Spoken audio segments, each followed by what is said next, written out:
Yeah, yeah. Yep.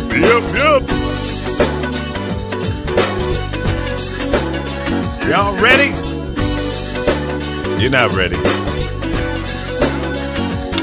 All right, before we get started here, I want you to hit the share button. Share it out. Yep. Do that. Do that right now. Hit that share button before we get started here, because once we get started, ain't no turning around. You know what I'm saying? Oh, shut up. I hate hearing myself, don't you? Al Greer likes to hear himself, but that's another thing. What's up, Big Al? How you doing, partner? Welcome to the Lee Michaels Show with Carol and the cast of characters. And if you're saying to yourself, how can I become a cast in the characters? Well, all you have to do is listen and hit the share button, and that lets me know that you are a character in our cast. And encourage your friends to do the same. 424-227-9461 is the number to call in to be a part of the show. As you can see the number right across my chest there. Ain't no red S on my chest. But there's the phone number you can call in. All right, so how was your weekend? I hope it was all good. Getting ready for the Thanksgiving festivities. All of the food, and I know you're looking forward to all of that. Hey, Tracy. You can check out Tracy Lynn Cowan, TLC Unleashed, right here on the Power of Voices. And she's got a great show. She brings in celebrity guests, athletes. She talks about health, fitness. And she says she's going to help me get my fat ass in shape. So good damn luck. Other great have tried. Let's see. She's telling me she was in Palm Springs this weekend. Oh, rough life. Rough. Hope you had fun. Yeah, give Lenny a call. And he's ready to chop it up with you. I sent him some of your pictures as well, so he's all fired up, lit, and ready to go. So, oh, my God. Oh, great.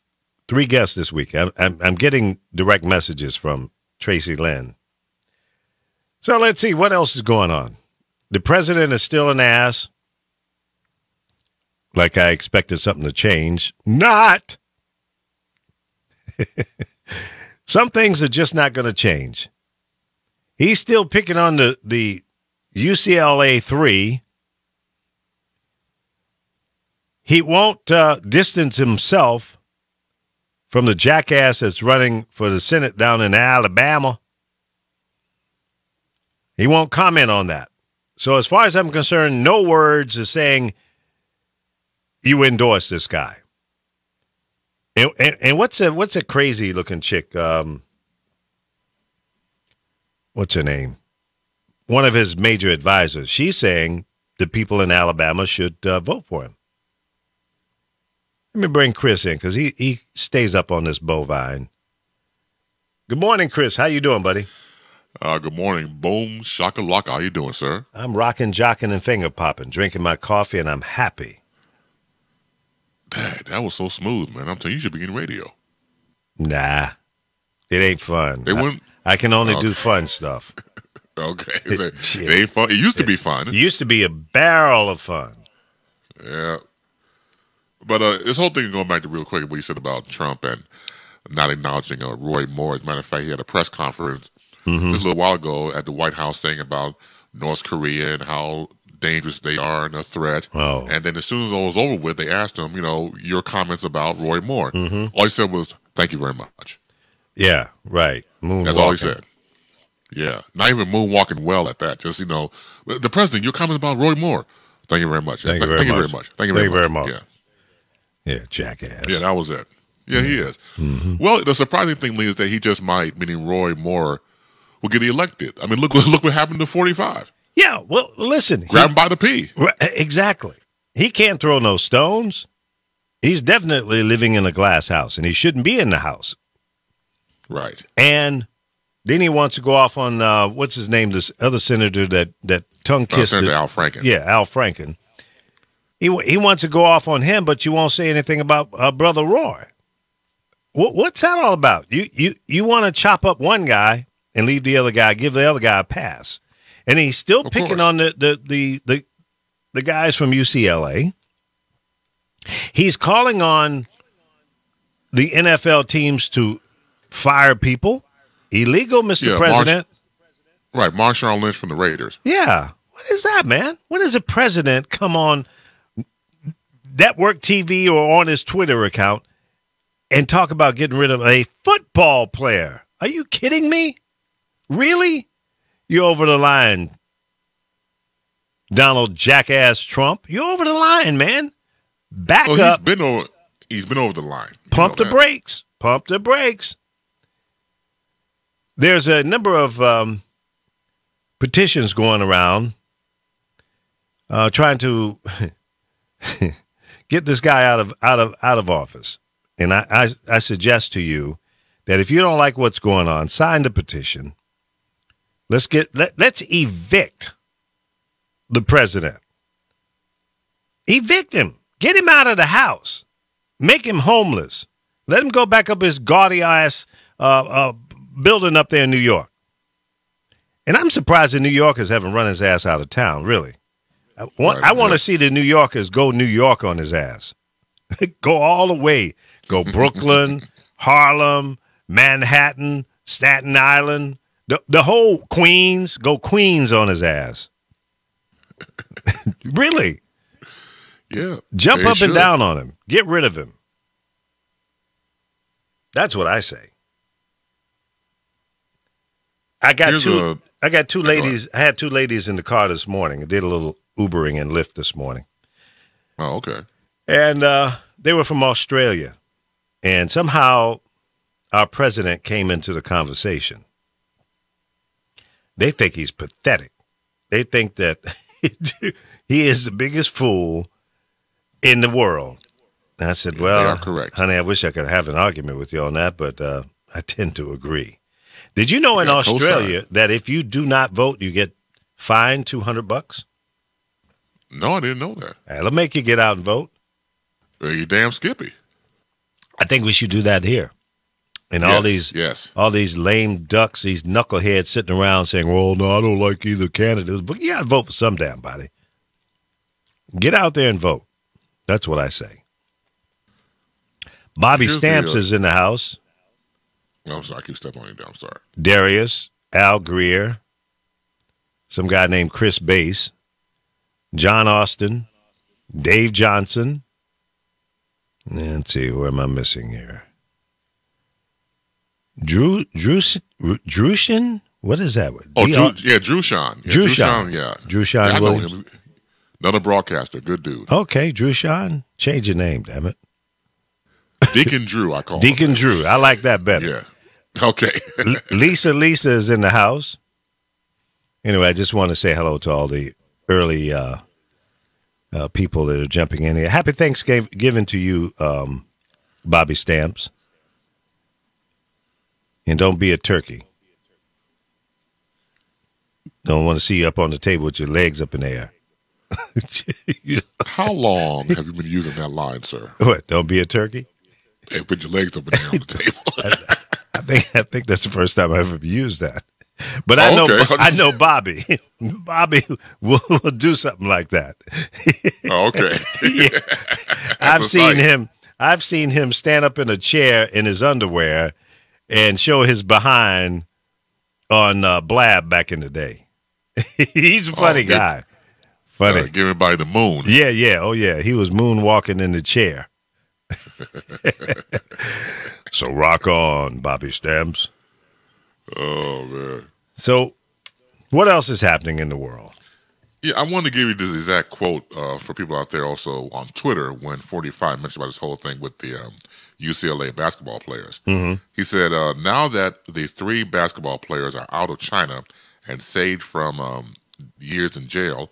LeVar Ball, the father of LeAngelo, is unaccepting of what I did for his son, and that shoplifting is no big deal. I should have left them in jail. Take credit, man. That's what he's doing, trying to. But Papa Ball everything. said, no, he didn't have so much to do with it. He's like, they said no big deal. Don't worry about it. That's what LeVar said. Yeah.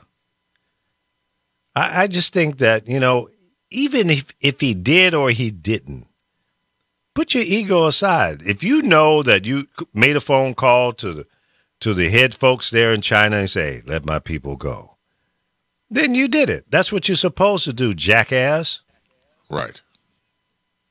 To be the leader of the free world and the protector of the people who voted for you or not, that's your job. The State Department should be the first ones to step up, working through the embassies, and make it happen, if possible. Sometimes it's not possible. This time the guys got out. Whoever, they're out. They're back home safely. Now, listen, I don't condone what they did. And I'll give them a half pass, not a full pass, for being young and dumb and being disrespectful to the United States of America and its people. You don't do that. You don't go abroad and act like a jackass. You don't. Somebody needs to get that message to the president as well, by the way. Wink, wink. Come on. It doesn't make sense for people to be egotistical maniacs. It's unnecessary. You're the president of the United States. Start acting like it. It's too late for that. Yeah, I think it's way too late. It is. It's too late. It's sad. Yeah. We know what we're dealing with. What has it been? Has it been 9 months now? 10 months? We know. Yeah, of course, we went past the first 100 days, so yeah. Mm-hmm. Yep. So the bottom line is we know who he is now. There's no mystery. He showed us during the campaign who he really is. Of course he did. And, he hasn't changed. He's gotten worse, but he hasn't changed. He hasn't gone That's right. to the position of being presidential. He doesn't understand what that means. No. I was watching something, and I'm not sure what it's called. I guess it's on the Late Show or something.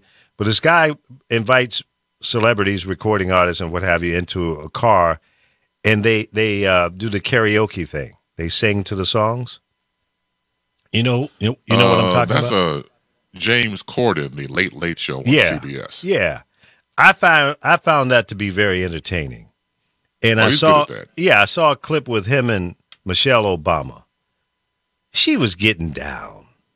She was having fun. Very natural. I mean, really, can you imagine any of the previous first ladies to be that cool, that hip? Hell, nope. Can you imagine Barbara Bush riding around the car and singing anything? Not offhand, no.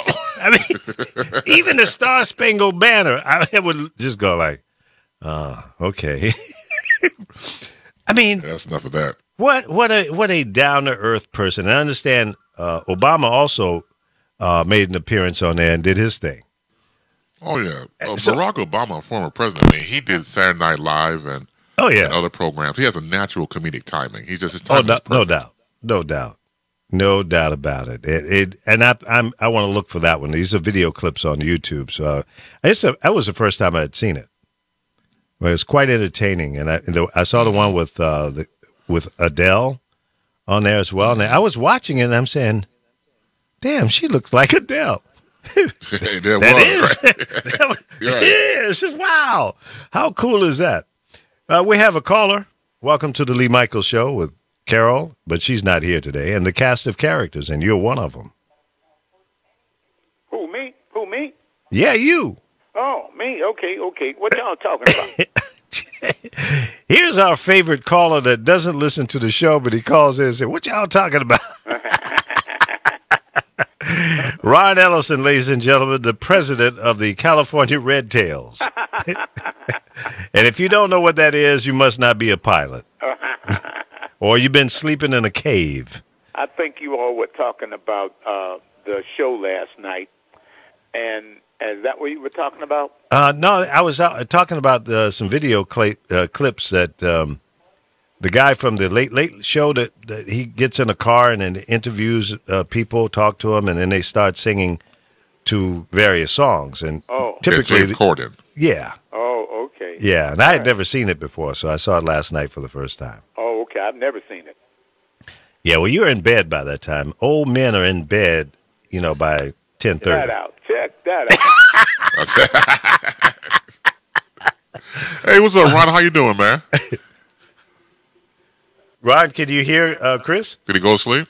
Yeah, right. Taking a nap. I'm here. Okay, I'll say hello. How you doing, Ron? Somebody's calling me on the other line. Forget about it. They're wrong time calling. They should call 11, 12 o'clock. There you go. Anyway, I'm doing okay. I woke up this morning. Every day that I wake up and I take a deep breath and look out the window, I'm thankful for the rest of this stuff. I hear you, bro. Absolutely. You know? Preach, man. That's right. Not taking a dirt bath today.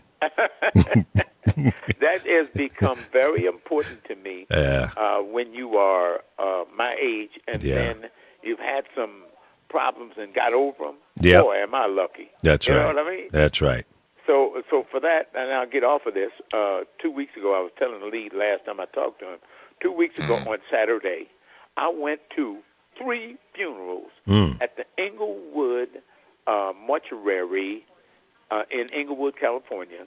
3 funerals of 3 guys my age. Wow. Yeah, I know. And the older you get, the scarier that gets, Yeah. And you become a professional of going to funerals of your friends and loved ones. Oh, man. Yeah. Oh, man. So one was at 9 o'clock, the other one was at 12 o'clock, the other one was at 2 o'clock, and all these 3 guys are beautiful guys, but they're all my age. I'm like, see that? You got another pass every day. I do not promote alcoholism, but that was me. I would have got drunk as hell. I know, man, right? Yeah. That's a lot. Yeah, I understand. Yeah. Yeah. Scary. But now, no, you must be a young man, because when you get up here where I'm at, you stop getting drunk as hell. Now, you have a drink, but drunk as hell. No, I should do it anyway. Yeah, I'm here, right? You might be the 4th one. That's the right. 4th at the funeral, right? Oh, Damn. man. Oh, don't you think I didn't think of that? Right. That's right. So, Ron, let me ask you a question. We were talking a little bit we talked about several things already, but we were talking about our jackass president going off on the UCLA 3, and he's still talking about that, and he's also calling on the football team to fire a football player, which is inappropriate and illegal for the president to do so. Not just asking for the firing of a football player, but to interfere with private industry. The president cannot say, Ron Ellison, you got a contractor that you're working with, or somebody on your payroll, and you need to fire that person. It's illegal. Also on the TV, check this shit out. He's also on the TV talking about he should have left him over there in jail. Yeah. Now, how un-American is that? That's your job as the president, you dipshit. Yeah, come on, man. Oh, that's so cold. He is so off to the left on this kind of stuff. Yeah, these are young guys, and I don't condone, the behavior that they participated in. No, but and they should be reprimanded some kind of way. But they these are didn't Americans. No bank, man. Yeah. You know what I mean? They didn't kill nobody. They didn't rape nobody. They didn't molest some 13 or 15-year-old girls. Right. They didn't caught with heroin needles hanging out of their arms. No, but also, though, these Negroes need to be slapped on the butt, because they have, to their wherewithal, enough money to buy any of the stuff that they were stealing. Right. So to do that, it ain't right. We can't count it right. That's right. Okay. And that's that daddy it is. I'm not against him, but he got a big mouth. He run off at the mouth all the time. Right. The most positive thing, though, is he has taught all three of his sons to be hell of a basketball players. Right. That's right. Hopefully, a situation like this is going to wake them up, because now they, from what I understand, they can't play at the school for another year. Is that the final decision from UCLA? They've been suspended for a year? Yes. I hadn't heard that. Yes. Okay. Well, Yes. I mean, that's fair. You know, you do Not wrong. only is it fairly, Michael, Yeah. if you suspend me for a year, you know what I'm going to do? I'm going to go to the basketball court for a year and shoot three-pointers Right. and get my basics down and be the baddest basketball player when I do hit. That's right. Oh, look out. That's You right. know what I mean? Yeah. So When I come back, I'm going to be cold-blooded hardcore. Absolutely. Yeah. And then, you know, they'll go straight to the top. But back to your president, this guy this guy is he's an offbeat kind of guy. I don't think then he comes back and says, I should have left him in jail. That wouldn't have been good.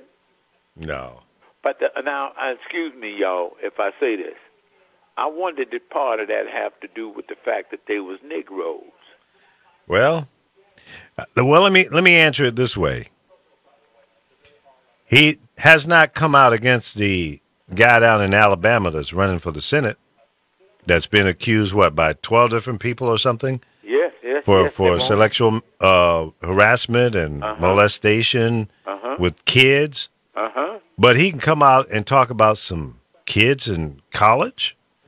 Yeah. Okay? Yeah. I mean, really? And another professional football player? Yeah. So, you know Right. what? And And by then the he way, came the down- professional football player, I think, is also African American. Yeah, right. Yes, Marshawn Lynch. So listen, folks. I don't want to bring up the race card, but he did. Yeah, I did. Even without saying it. Yeah. You know, Exactly. he did. And I believe, well, look at who backed him. Look at who put him in there. Look at who is foundationally supporting him Yep.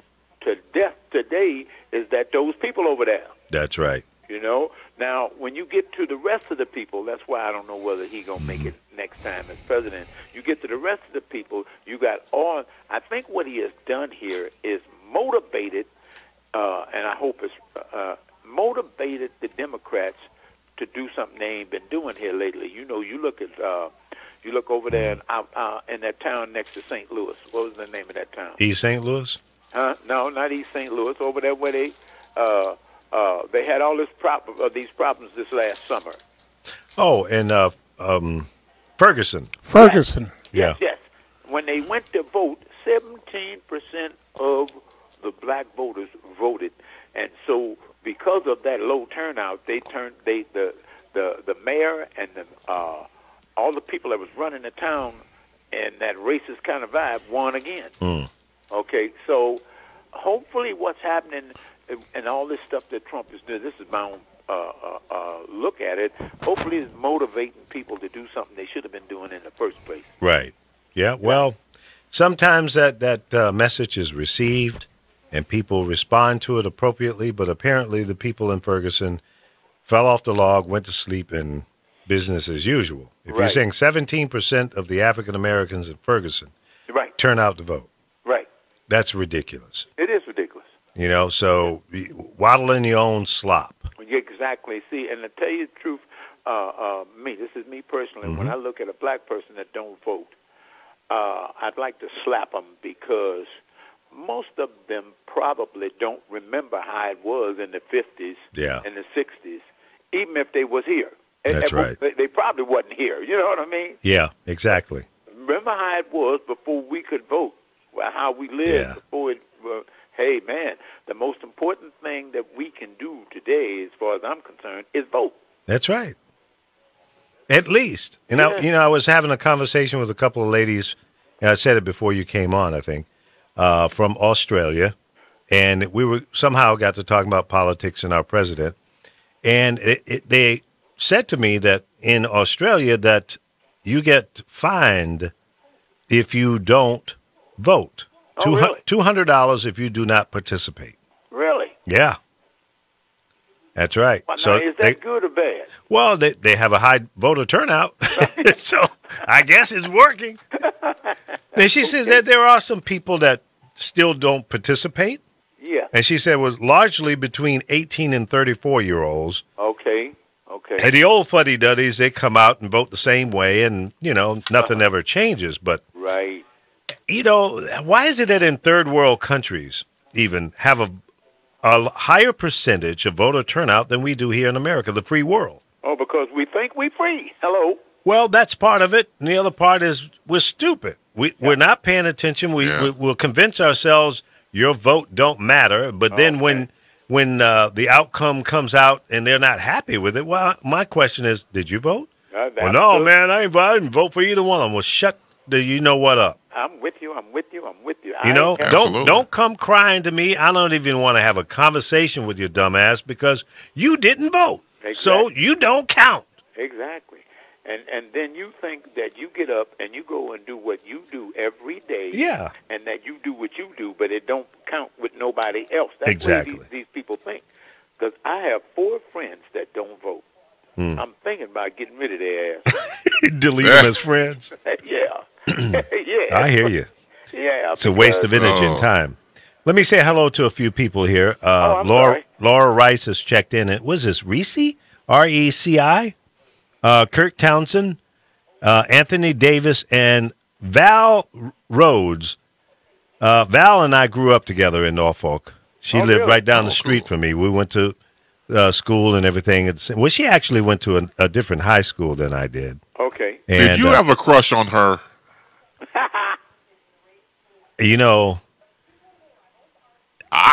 Come on now. Yeah, damn right. Yes, I did. Too long to answer There that? you go. Yeah, yes, I did. And I took her to her prom at her school, and because she had fallen out with her now husband, boyfriend at the time. Oh, she went back to him. Yeah. She moonwalked back to this dude, but they've been together for 400 years now. So I guess they worked it out. All right. So that's all good. That's not bad at all. Yeah, but Val and I were in a baby beauty contest at the church that we went to. Oh, really? Yeah, and I won. Oh, beautiful. Oh, okay. She held against you all these years. Yeah, but no. Valerie was one of my early heartthrobs. She was a very nice girl, and I'm sure she's just as wonderful today. Around there in the back of the church.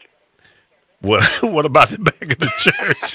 No, we never went down that lane. Okay, no. She was a very nice, honorable young lady. Church. No, not even in the back of the church. Not even when we were in the choir together. No. She was a very lovely person, and I'm sure still is. A lot of things happen in that choir, boy. That's where I met my first wife. That's right. Oh. And tell the world who your first wife was. Her name is, she's still here on earth with us. Her name is Jackie Ross. She had 4 hit records. The first one and the biggest one was Selfish One. That's right. Uh-huh. And you played drums on it. I played drums on the song, right. That's right. And so her and I met her in the church, in Reverend Clay Evans Church in Chicago. She was 13 Wow. and I was 16. Hello. And we came up together, and I was in the choir, so Uh-huh. I was singing at first. And then I said, okay, I'm going to play an instrument. So I started playing drums and piano. She played piano. And we stayed together. Made music together. Made music together. Yeah. Yeah, in the back and in the front. The front of the church and the back of the church. That's funny. Now, let me ask you, you've been married to your current wife for how many years now? 34 years. 34 years. Does she have a problem with the fact that you were once married to Jackie Ross? Don't even pay no attention to it. She's so happy to be married to me. She's. That's you talking. Huh? That's you talking. Put your wife on the phone. Let me inquire about that. About how happy she is with you. We get a one-sided story here. That's right. And I know your wife because I dated her sister. I know you did. And I married her. Other good friend dated the other sister and married her. I'm the only one that didn't marry into the family. Damn, we went into that family, didn't we? Knee deep. Wait a minute, did you say go into the family? Yeah. Yes, we went into Okay, that I'll just check it. But see, Yeah, well, this family, they got, I'm getting ready to go Tuesday up there. We have to do this for Thanksgiving. Oh, but cool. Anyway, there's are 4 you girls. flying up? Huh?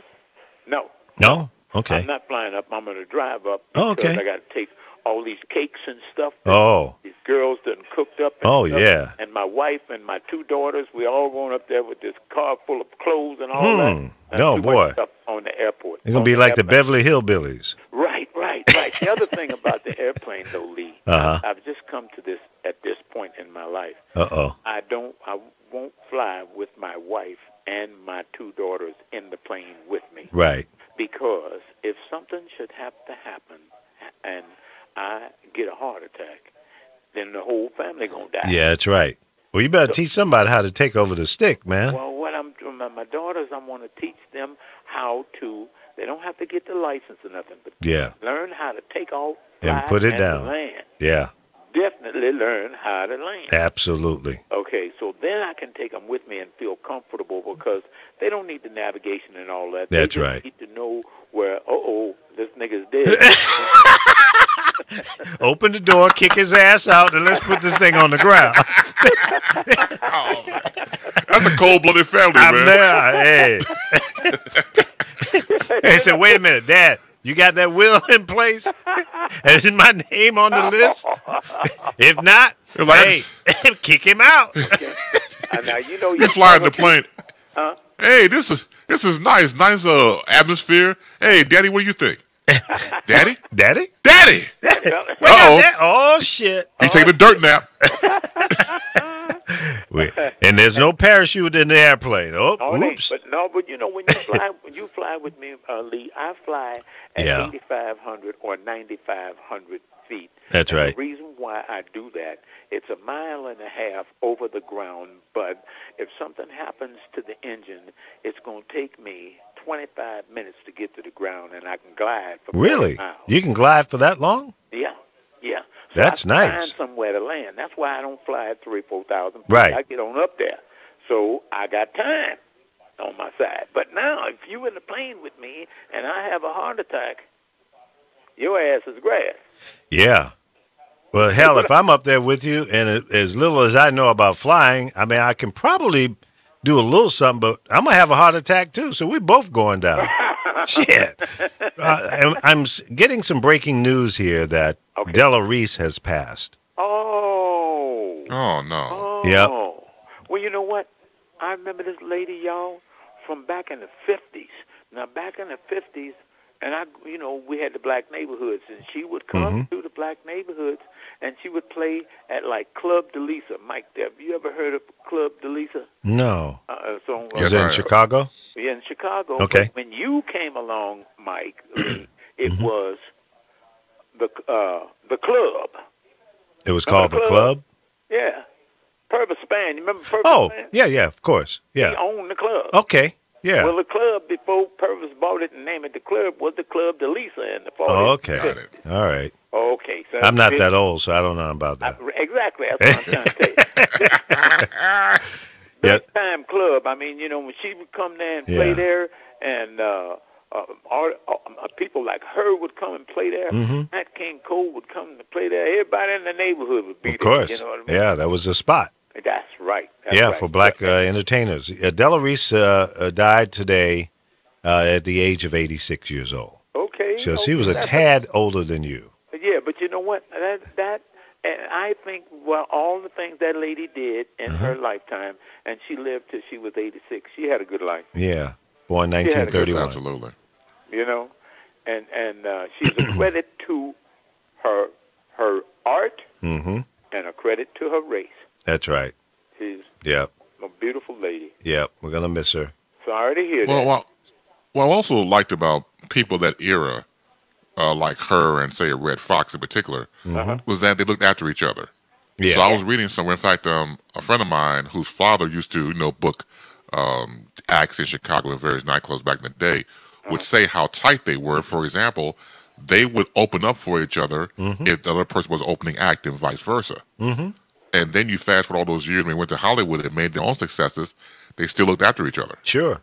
Well, it was a close knit, small circle, Yes. and it wasn't about competing. It was about helping. Yes. And Right. the attitude of entertainers today is definitely more distant and Yes. egotistical, and it's kind of like, I ain't gonna help you. It's about me. It's not about you. They got the Donald Trump syndrome.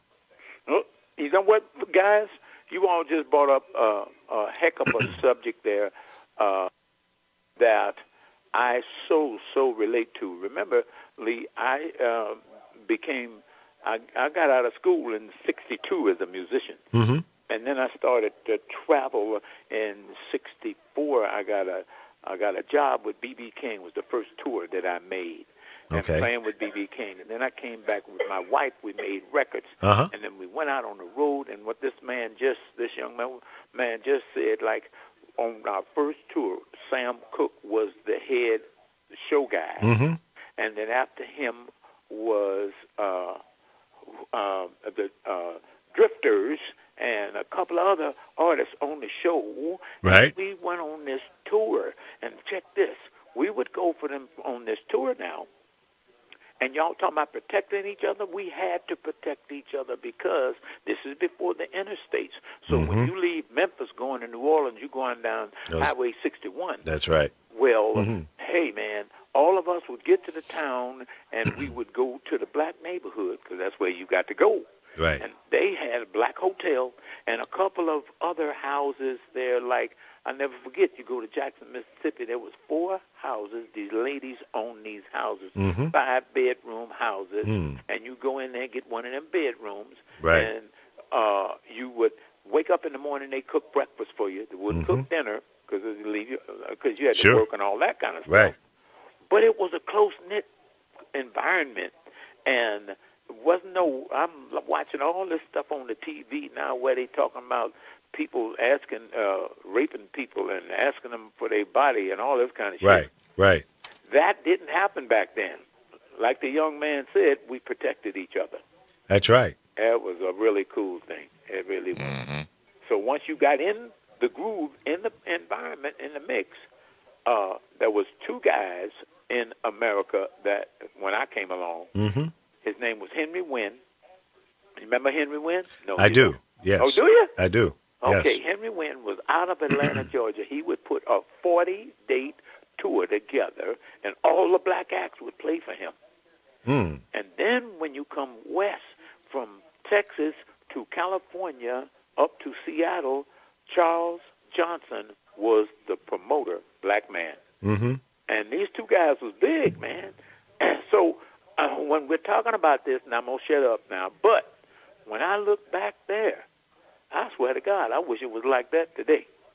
Well, yeah, it was a comfort zone. It was some camaraderie. And I'm trying to remember, in my hometown in Norfolk, there was on Church Street, Okay. there was a black-owned hotel. Bonnie McGeechee Okay. was the owner of it, and Got she it. lived in our neighborhood. I'm trying to Okay. remember the name of that hotel.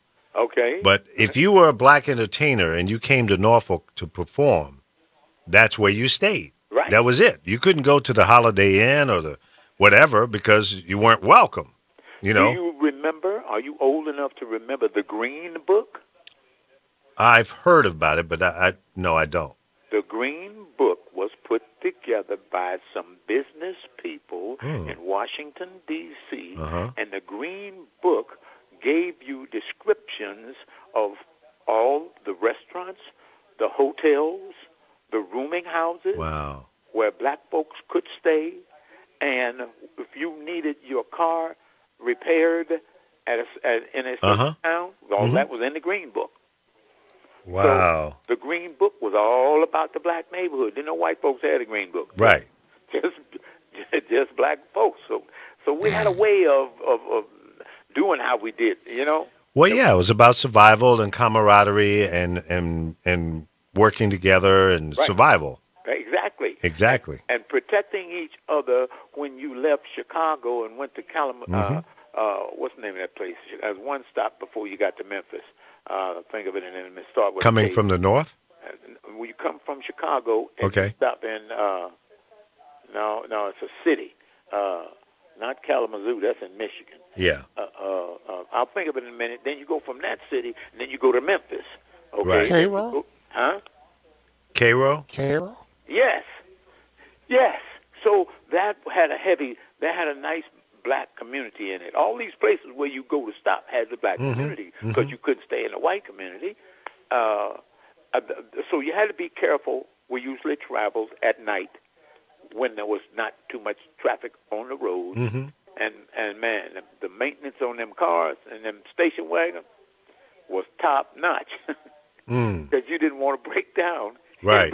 in between them towns.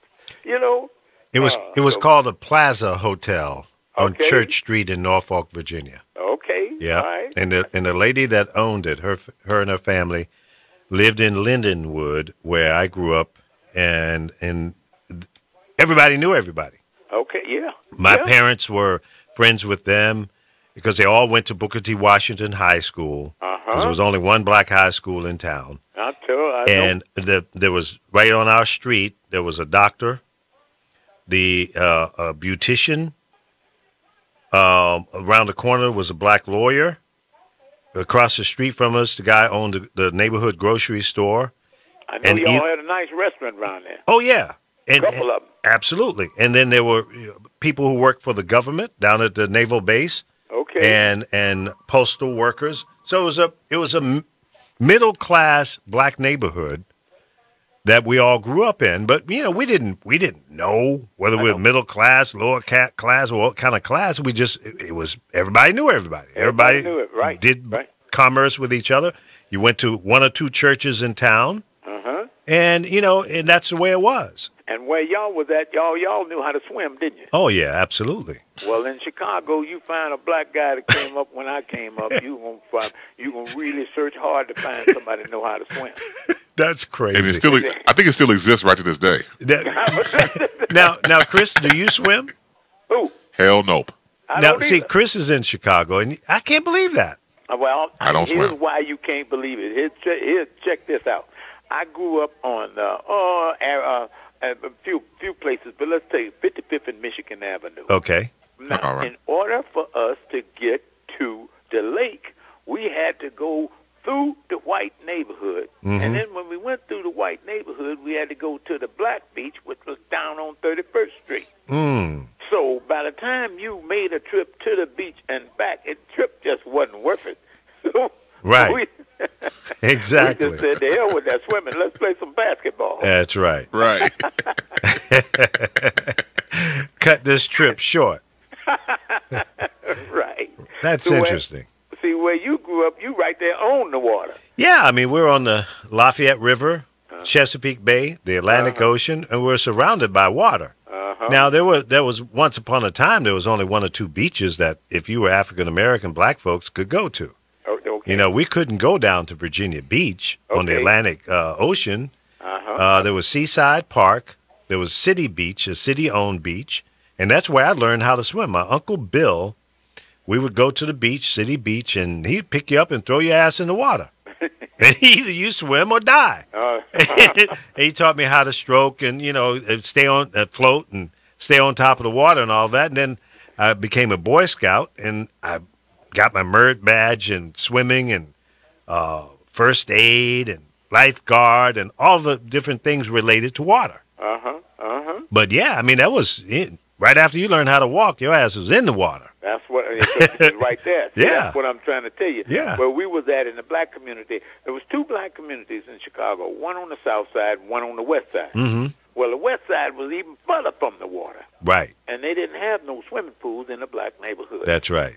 So that's why we learned how to do a lot of things, like play guitars and pianos and sing and go into church and sing and stuff. Yeah, That yeah. was our activities as opposed, and play some sports. Sure. But no water, buddy.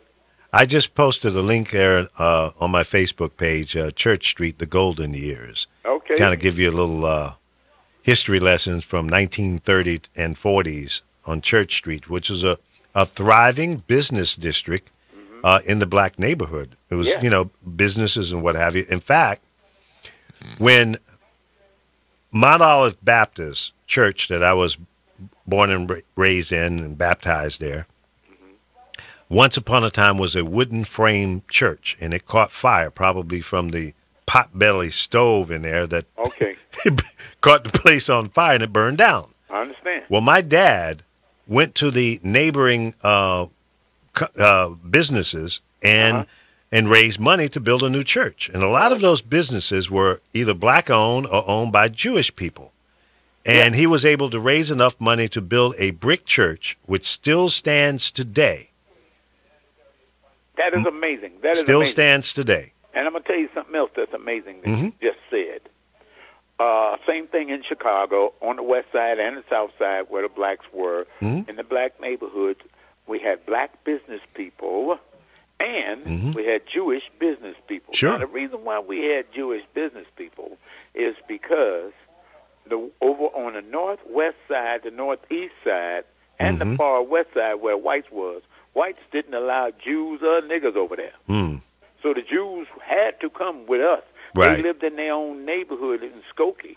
Right. But then they came That's over. up north. Up north, Right, and they came up and do all their business with black folks because they wouldn't allow them in the white neighborhoods. That's crazy. Now, it is amazing, and Yeah. it's combination good and combination kind of not so good in the sense that Jews always, when it comes to money, forget about it, man. They're going to charge the hell out of you. But you know what? No, I understand, and I've seen it happen. But, here in Los Angeles, from what was told to me by a real estate agent, that Hancock Park came about because Jews were not welcome in Bel Air and Beverly Hills and places like that back in the day, so they went over into Hancock, that area, and built their own multi-million-dollar homes and what have you, and that still stands today. Right. Well, they wasn't multi-million. Well, yeah, Nat back King in the day, Cole yeah. bought a house over there, but no, it was the same thing. Today they multi-million. Back then, the house over there cost Nat King Cole. I read this book. Nat King Cole bought a house in Hancock Park for $110,000. Well, that was a lot of money back in those days. A lot of money back then. Yeah, because back then over in Watts, you could get a house, a 3-bedroom, 2-bathroom house over in Watts for $12,000. Exactly. Yeah, so now it's all relative. Yeah. Yeah, you paying today that same house, is probably $2-3 million. Today? Yeah. Oh, I'm or sure. more. I'm sure the house is still standing there. But he ain't there no more, Right. Of course. And I don't mean him. I mean his family. Right. They sold the house. Exactly. But I know what you mean about that Hancock Park. And the Jews was heavy duty in the movie industry and music. And still. And still today. Yeah. Yeah. Right. Absolutely. So I know what you're talking about. Now, the positive part of the Jews for me is I grew up in Chicago, and all them people come from Louisiana. My family came from Louisiana, Mississippi, Arkansas, Oklahoma, and all down in the Tennessees and the Kentuckys, and they come up to Chicago, and they brought the blues with them. The biggest, most successful recording company of recording the blues in the 40s and the 50s and the 60s, Chess Records. Yeah. Which was a Jewish company, Muddy Waters. Right. What's his name? Chuck Berry. Chuck Berry, yep. Sonny Boy Williamson. I mean, Howlin' Wolf. Howlin' Wolf, no question. The blues came to Chicago, and that's why today Chicago is looked at as the biggest blues capital, metropolitan city in the world. Yeah. Absolutely. Okay. Chicago blues. Check this. Muddy Waters' first hit record, Leonard Chess and his brother, because their family was from Europe. They started promoting Muddy Waters in Europe before it was fashionable here in the United States. And the Rolling Stones named their group after Muddy Waters' first hit record, I'm a Rolling Stone. Right. Okay. That's a music history for you, ladies and gentlemen. If you didn't know, now you know. You know. That's right. Yeah. That's good. I did not know that myself, so that's some history.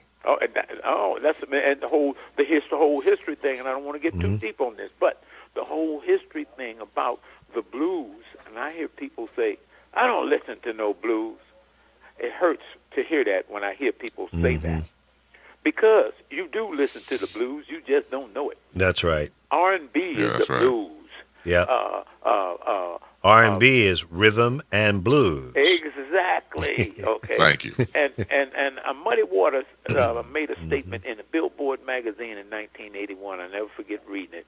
It said, in the late 50s and the early 60s, the blues had a baby and rock and roll was born. Because the foundation of rock and roll is the blues. That's right. Elvis Presley, Tupelo, Mississippi. Niggas taught him how to play guitar. Okay? Well, I could keep going. Let me say hello to Michael, Donald, and Rick Party, and Tony Stidham coming to get him, or better known as Gary Stidham. But I know him as Tony Stidham coming to get him. He was a DJ in St. Louis. Stidham coming to get him? Did you ever meet Tony? No, never heard of him before in my life, but you know him. He must be pretty cool. He was in St. Louis. He worked with Jim Gates and the gang over at WESL. Oh, did he? And I think Tony might have been on KWK before it was flooded out. Really? Yeah, back in the 70s. Oh, I remember. I remember Mike Ali and all y'all. I remember I was a promotion man. I used to go to St. Louis. That's right. And then to go to the radio station, I had to get in the boat and That's row right. the boat to the radio station. That's right. That was in 1973 when the Mississippi River overflowed from the winter storms and what have you. Oh, man. Yep, I remember that like it was yesterday. Me too. It ain't happened since then. But, That's right. boy, Not like that. No. I remember a lot of them people's houses, too. That's right. The night that it went off the air, Ralph Little and I went out there on that rowboat and hung out with Jim Gates, and I was working at KATZ, the competition. Right. And then they were still on the air, but, it was like the water was up almost to the door. I remember that. So I went over there and hung out with them and said goodbye and all that stuff. And then, of course, I went on the air right after that and and was clowning the station. Yeah, we ran them out. We made the river rise on them. I was talking cash shit and having fun. But it was all love. I mean, I love all those cats, man. We would get together and do stuff. And, like if somebody was out on a live broadcast, I mean, it wasn't unheard of for the competition to come by and say hello and hang out with you. No, you guys, I remember this. Lee Michaels, like it was yesterday. You guys at WESL and KATZ, y'all was all buddy. And there's another guy there, man, the guy there before you, but he's still there today, Bernie Hayes. Bernie Hayes. Yeah. Absolutely. Another great guy. Oh, the beautiful guy. He was like Rodney Jones of Chicago. Yeah, that's right. Right? Okay. That's Even though you did go to Chicago and kick Rodney Jones' ass. I remember that. No, Rodney was gone by the time I got there. No, he wasn't. He was sitting right over there at WVON. Come on, man. Give the Godfather a break. I didn't hurt the Godfather. Come on. No, wait a minute. He had 18 years of success. He did. He had a massive role in Chicago. Yes, he did. He put the radio station on the air in 1962. Wow. And ran it all the way to 78. Yeah.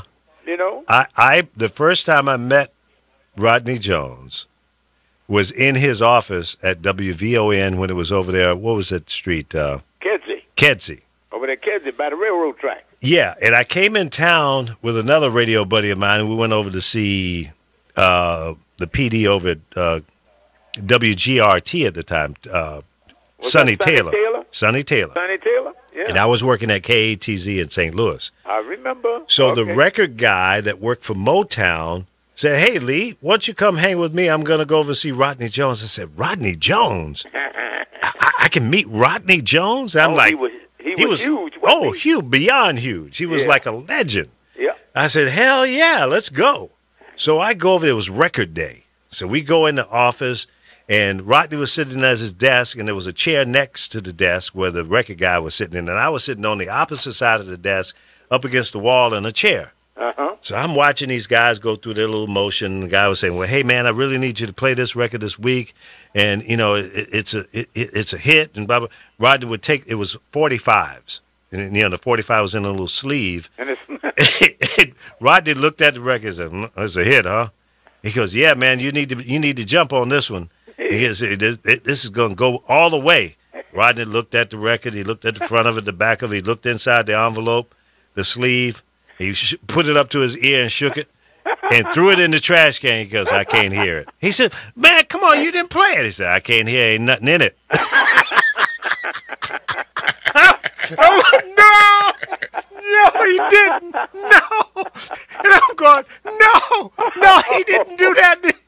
I almost had a heart attack. I didn't know whether to shit or go blind. I mean, I'm sitting there witnessing a deal go down that didn't go down.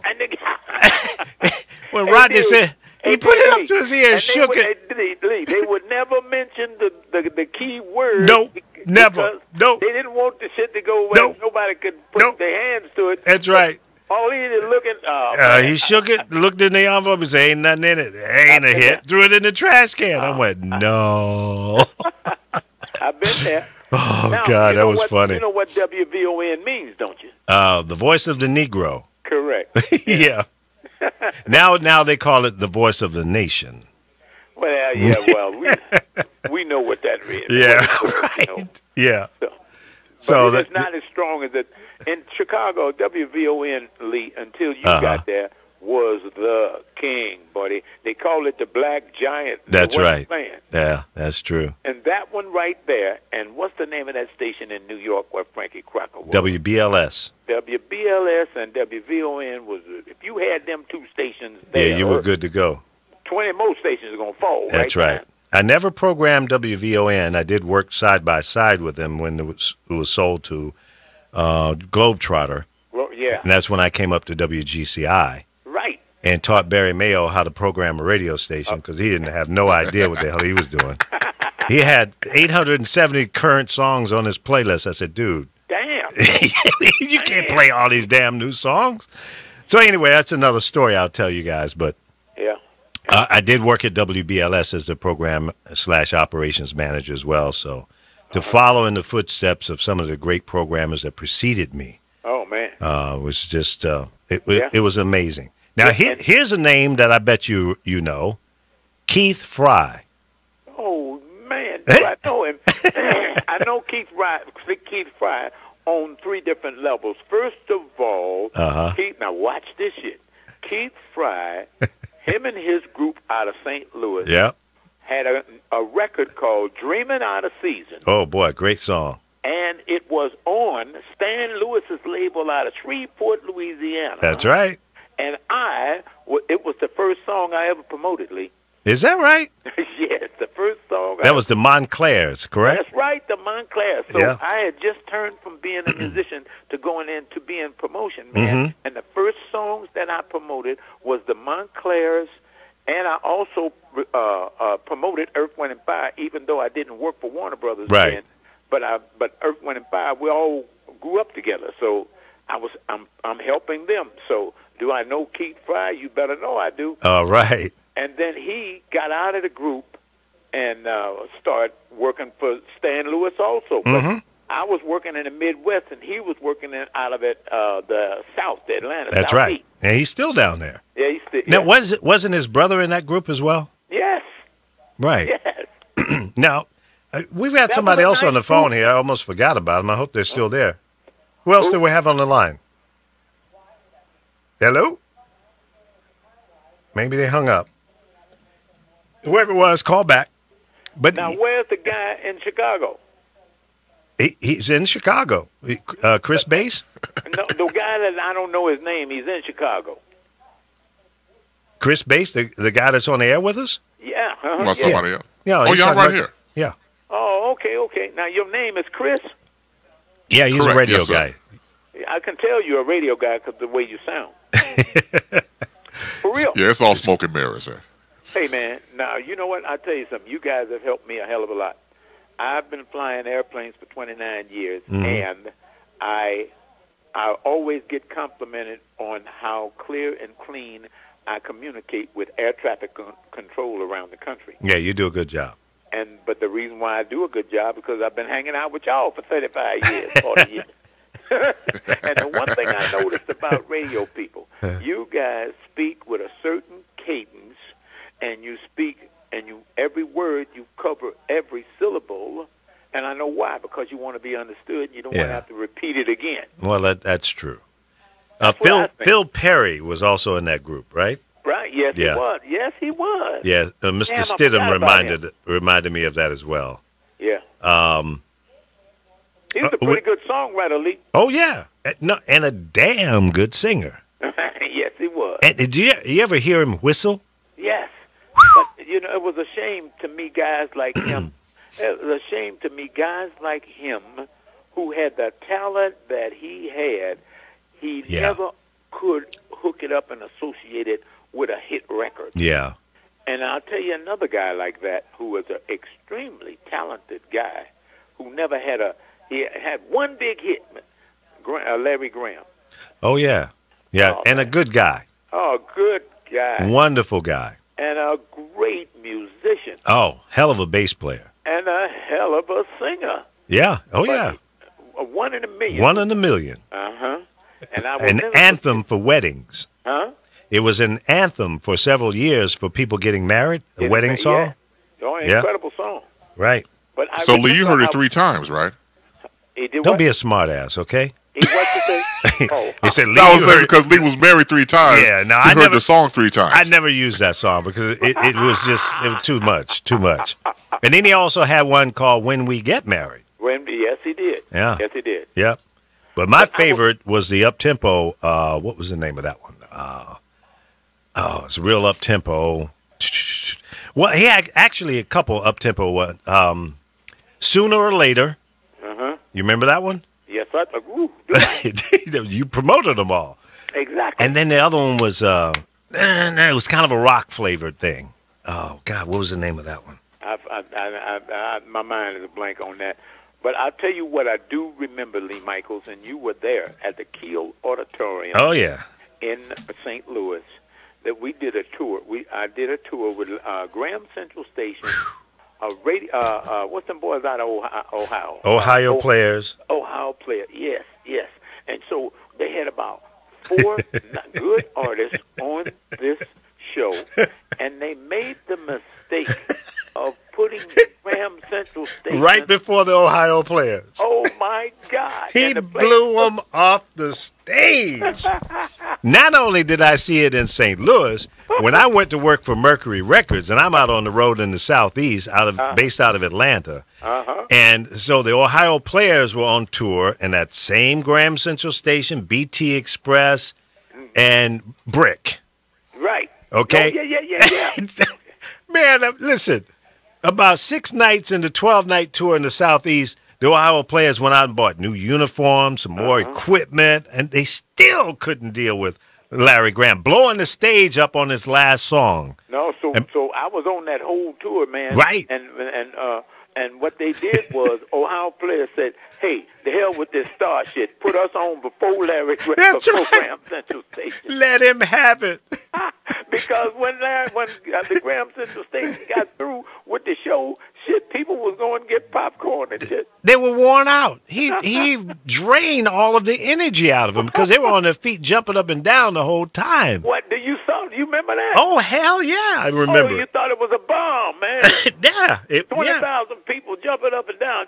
Unbelievable. Yeah, Yeah. no, he was excellent. Yeah. And I used to go hang out with him up there in his house up in the Oakland Hills. Oh, okay. Yeah, when I was up there at KDIA. Yeah, okay. Yeah, him and his wife. Yeah. And they were what? Jehovah's Witness? Jehovah's Witness, right? Yeah. And Nice they guy. convinced Prince to be Jehovah's Witness, too. Is that what happened? Oh, they brought him into Jehovah's Witness once Okay. Larry signed with Prince. Okay. Oh, And okay. they all got together, and Larry, for a while, moved from the Bay Area to Minneapolis. Oh. And they hung out with Prince for about 2 years. Uh-huh. Shit. Prince became Jehovah's Witness, buddy. I didn't know that story. Okay. Yeah. Interesting. Steve. Wow. Yeah. So now, and she was nice, Larry's wife. Yeah. Beautiful. Oh, beautiful lady. Yeah. Whew. And he's a man. He's a super nice guy. Totally. Very talented. Yeah, absolutely.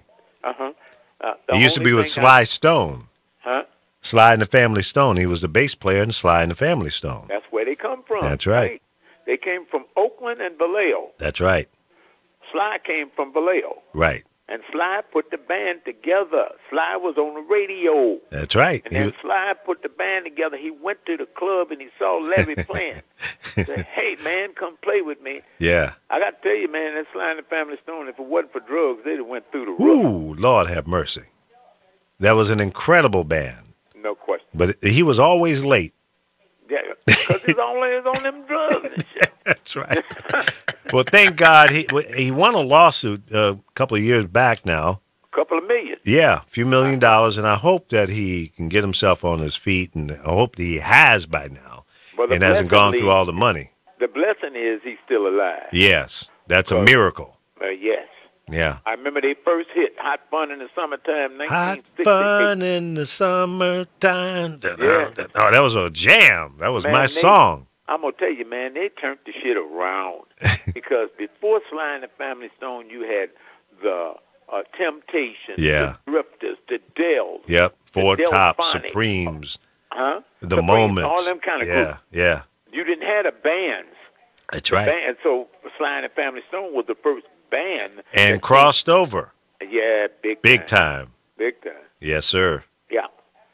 And, hey, man, those was the days, wasn't they? Oh, boy. That's the foundation, part of the foundation that everything else was built on. No question, because Hot Fun in the Summertime, Lee Michaels, was one of the first 2 black albums that went gold. All before that was only singles. Black albums would only do about 60,000 copies until Sly and the Family Stone and Isaac Hayes came up with this. Hot Buttered Soul. Huh? Hot Buttered Soul? Yes. That album? Yeah. Yes. Those 2 albums sold over 1 million copies. And then Sly had 3 albums to sell 1 million copies. And then Marvin Gaye hit in 1970 with What's Going On. Ooh. Then the shit just turned around. Ooh. Okay. I was told that Marvin Gaye, what was it? What's Going On? What's Going On? Yeah. Sold over 175,000 copies in Chicago alone. No question. I don't know that for sure, but I do know this for sure. It was the first $1.5 million seller of a black artist. Yeah. Wow. And it's still a classic. Yeah, sure. Whew. Yes, absolutely. Absolutely. Hey, man, where were you guys last night? Did you watch the music awards? I did not. I was out driving. Well, I watched the music awards last night, and there's 2 things that just blew me away.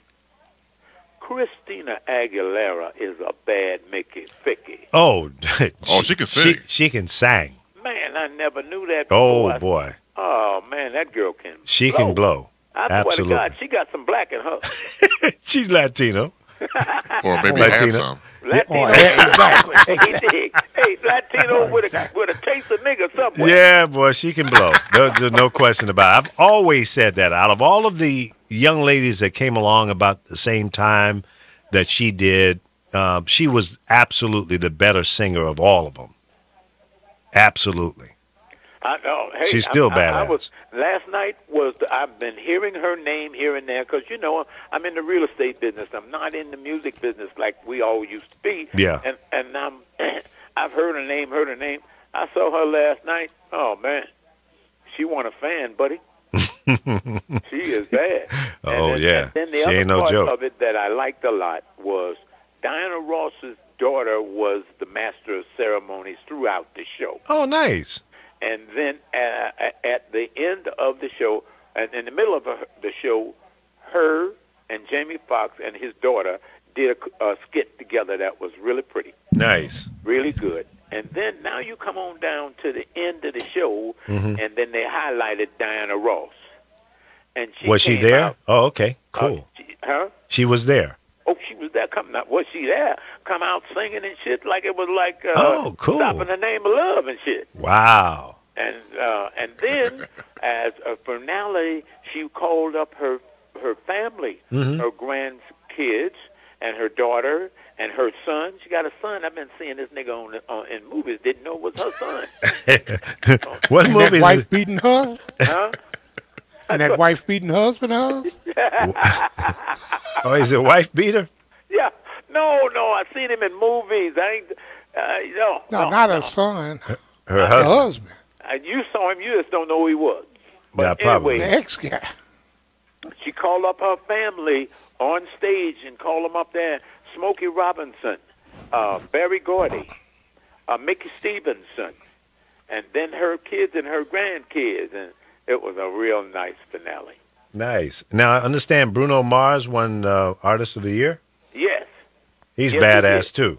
That Huh? boy, he's badass. Okay. I like okay. Bruno. I believe you, but he didn't show it last night like Christina Aguilera did. Oh, no? No.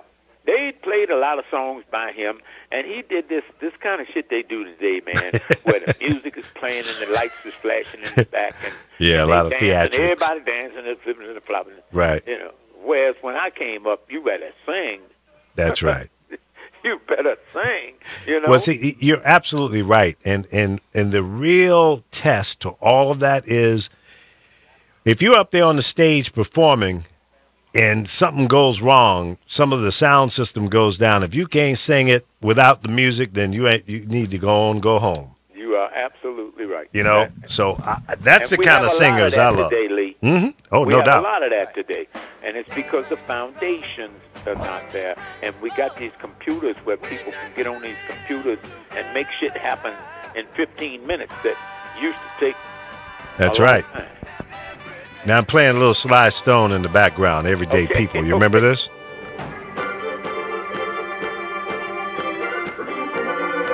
He's playing the organ. This is a live Yeah. performance. You can wail on that Hammond B3. Man. Hammond B3, the piano, and the guitar. And now they're going to dance to the music. They dance to the music. Yep. You hear that thump in there? That's Larry Graham. Yeah, yeah, yeah. To do what? Yeah. Get down, drummer. Easy, move your feet. That's Larry Graham.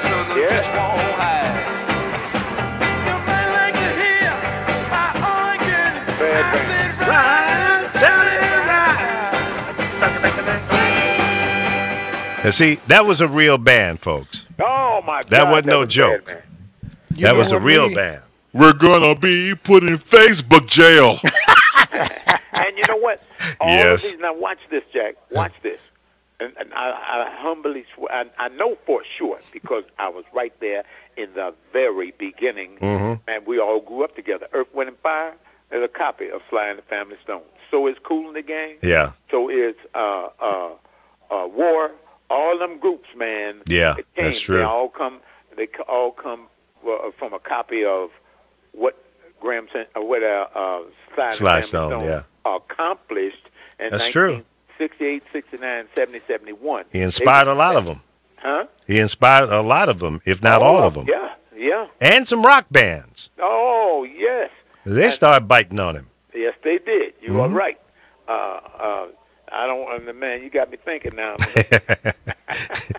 Yeah, the other song that Larry Graham had and Gary Stidham put it in Facebook was The Jam. Yo, yeah. And there was still another one. Let me look up Graham He had Central a few Station. of them, man. Oh, He had- yeah. That first album was But here's the thing, though. popping. He had a few of them, and I'm right there at Warner Brothers. We're promoting him, everything he did. The only thing is, Lee, is like in the difference in. I remember we got in a big fight in the company over George Benson. George Benson was an accomplished jazz quality musician, Right. man, with some of the best musicians in the game. And then when we put this record out, Breathing, these white folks in this company didn't want to put the single out because we was going to destroy a musician's reputation and career. Right, because he was noted as a jazz artist. Exactly. Yeah. But I know from talking to you radio cats that this this song, but there was the Do ballad. do. Dun dun Anyway, dun I dun. remember the song. But Yeah. here's what I really remember. How we turned their ass around. We set that record up and put 48 major radio This stations. masquerade? This masquerade. Yeah. 48 major radio stations in 1 week in high rotation. That was it. That was a undeniable certified killer song. No, Yes, man, it was, and the yes. musicianship and the music around it, it took George Benson to another level. But now I Right. got to tell you this. Thinking about George Benson, he told me something that I said, damn, this is unbelievable. I was on tour with him, and we were promoting his show and his album, and we were riding in the car, and he says, you know, man, I've been around in this game for a long time. I'm a good musician. I've played with the best. I've sung with the best. I'm into the best. And I've enjoyed everything I do except one thing. I said, what's that? He said, this famous shit. I hate this famous shit. Wow. He said, I can't. Ever since I got Can't these stand songs it. out there, I can't walk through the shopping mall no more. Right, right. You lose your privacy as a human being That's what he when you become a star. That's the price you pay. You know, Oh, you're it really so is. It's yeah. a heavy price because you're not normal anymore. You're not, no, and that's why. Hey, Lee, that's why he moved to Hawaii. Yeah. The Larry Graham, the other up tempo was "Can You Handle It?" Oh, can you handle it? Yeah, that was a joint. Oh man, and that's the one he would tear them joints up with. Oh yeah, no doubt. He banged the hell out of that guitar. But Lee, after that, didn't none of the artists want to play with him no more. Yeah, who's going to follow that act? You can't do it. You can't do it. In person, Sly and the Family Stone and Graham Central Station are two of the baddest I ever seen. That's right. Yeah. Well, we got I gotta another give it caller to here. Earth, Wind and Fire too when they came with that magic shit. Oh yeah, You know. they were another awesome group, and it was hard to follow them as well. Yes, Yeah. actually, Lee. Once they put that whole show together like that, 2.5 hours, they only had an opener and an announcer who was a comic, That's a it. comedian. That's it. That's all they had because couldn't nobody follow them. No, forget about it. I got news for you. Remember Ernest James? Oh, of course. He hired me in Chicago Okay, at WGCI. okay. Well, now let me tell you what happened 2 Saturdays ago. 2 Saturdays ago, Earth, Wind and Fire played in Florida. Where he live at over there? They play, so he called me, Ernest did, and he told me, he said, hey, man, my wife and I are celebrating our anniversary, and we're going to go see Earth, Wind and Fire on Saturday night. I said, oh, okay. So I called up Verdine. I said, Verdine, hey, do me a favor. Get this guy some tickets now. No. Ernest already had the tickets. Oh, okay. But I said, when you in the show, call their name and ask them to stand and wish them happy anniversary. Wow. With 8,000 people. Wow. That was incredible. Yes, it was. He called me back and talked to me for an hour and a half. I'm sure he did. I'm like, get off the phone, nigga, man. Now, wait, you say he's in Florida now? Yeah. I didn't know that. I wasn't sure where Ernest was hanging out at this point. What part of Florida is he in? Okay, now, where's Disneyland in Florida? Orlando. That's where he's at. Okay. That's When where you he's at. talk to him again, give him my regards and tell him thank you for bringing me to Chicago, because if it was not for him, I would not have had the success because he hired me to come to WGCI. DCI, I Yep. remember. I was a midday guy, and they gave me this flaky-ass title of Music Systems Coordinator because Okay. Barry Mayo was the the PD.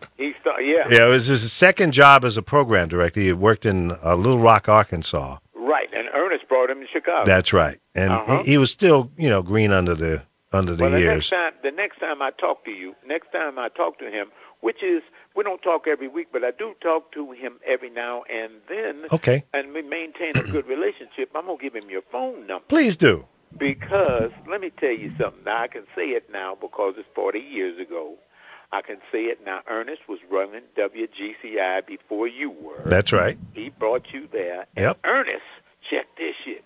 When he came to Chicago from Cleveland, Right. him and I became good friends in Cleveland. So when he came to Chicago, You know, Ernest wouldn't take no money. Man, that story you just told me about Rodney Jones, You're right.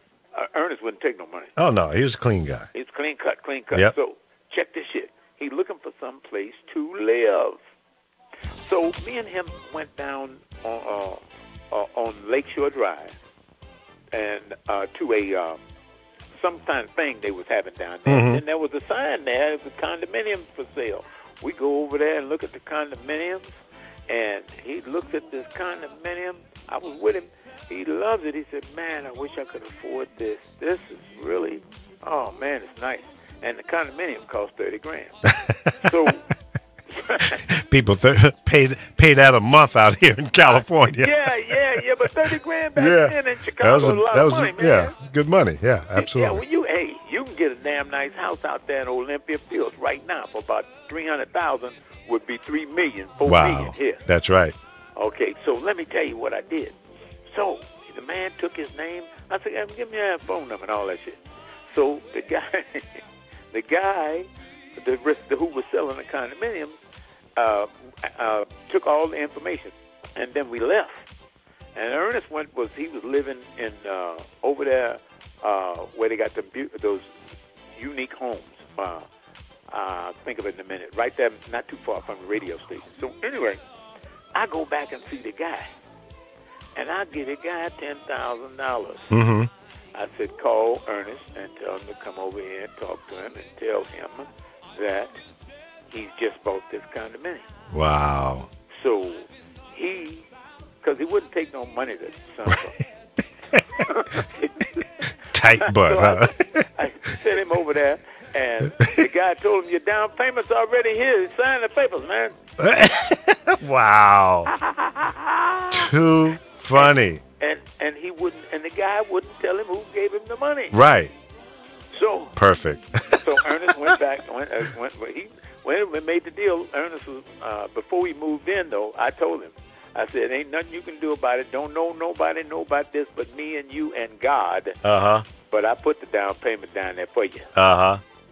He said, "Man, don't tell nobody." Nobody in the world, ever. And you just told the world. On the Shame on radio. you. Yeah, what the hell? It's done with. Right. Well, not only is it done with, that was for 40 years ago. Yeah, exactly. Ain't Sue nothing me. nobody can do. I don't know. They fucking with Bill Cosby. Right. You know. Hey, Ron, I gotta tell you something. First of all, I always love the fact when you and Lee come on and start reminiscing. I sit back and listen. There's a lot of great history. Yeah. And you put Lee into a different zone because, hey, now Ron, check his shit. Okay. He has played music on Facebook Live, knowing goddamn well we're gonna go to jail for this. Lock me Lee up. has not given no fucks whatsoever. No, I don't give a damn. I hear you. But no, I had to play this sooner or later because this is one of my favorite songs by Larry Graham. Uh-huh. Just take that bass line up. Wait a minute. Is this against the law? Well, yeah, Facebook don't want you to play music on there You because damn right it's against the law. it's not a law. It's a Facebook thing. And, It's a Facebook law, but I will be doing the show solo from my Facebook Live page tomorrow because this page will be locked down. Wow. Tell him you from Russia. That's right. That's So now right. I get Lee's radio show on the I get his radio show on Facebook. Right. How come I don't get yours? Well, you can't. You gotta go to his page, Chris Bass, and Bass, and Bass, B-A-S-E. yeah, Okay. There you go. and then Now, and then you Chris, become friends with him. CHRIS. C-H-R-I-S. Yeah, Okay, Right. I got it. Okay. and then friend him on his Facebook page. So every time he goes live, it'll send you a message. Oh, okay. Okay, I got it. You got it. I got it. I got it. You got it. got We got somebody else on the line here. Who else do we have in here? Now, Lee, Spy Boy. Oh, Lord have mercy. it's Oh, 11:30. we were having such a good and time. My phone is buzzing. Okay. I'll talk to you guys tomorrow. I got to go. Okay, buddy. I'll probably All right, come take out and care, see Ron. you today, by the way. I'll call you when I'm en route. All right. Nice talking to you, Chris. Take Y'all care. have a good Got day. it, sir. Take care. All right. Bye-bye. What's up, Spy Boy? No, not much. What kind of bovine you bringing in today? I don't know. I thought you guys would be talking about something, just reminiscing about old times. Yeah, we're talking a little music business and radio stuff. You know, telling lies and killing flies. But we can change that to talking about your ass. Anytime. On that note, Yeah, I'm just going to lay back. yeah. I wish I smoked cigarettes because, this is like after you have sex, you reach over and you get a cigarette or a drink of wine or something. That's what it's come to, folks. It's that time in the show. How you doing, Spy Boy? I'm doing well, Alpha. How you doing? Good. Good. Did I'm he doing say pretty Alfro good, or Alfo? It don't matter. He's a mealy mouth. It don't matter. Oh, Lord, have mercy. Yeah, man. I mean, you're right, Chris. Just to digress here for a second. You're right, because it takes me back to my youth and when I was on the radio as a DJ and all of that. So, Oh, absolutely. Ryan does bring that out, and so I apologize, folks. It's just No, it's cool. And the radio talk, I mean, like anything else, is a sense of history. Mm-hmm. And so I feel it, and I listen to it, I learn more from it. But before Alpha and Spyboy get into it, I got to get your take on this because it happened recently. okay. Here in Chicago, as you probably know, of course, they had the merger nationwide of Intercom and CBS Radio. Right now, you guys got a So- new station there. Exactly right. So it's 104.3.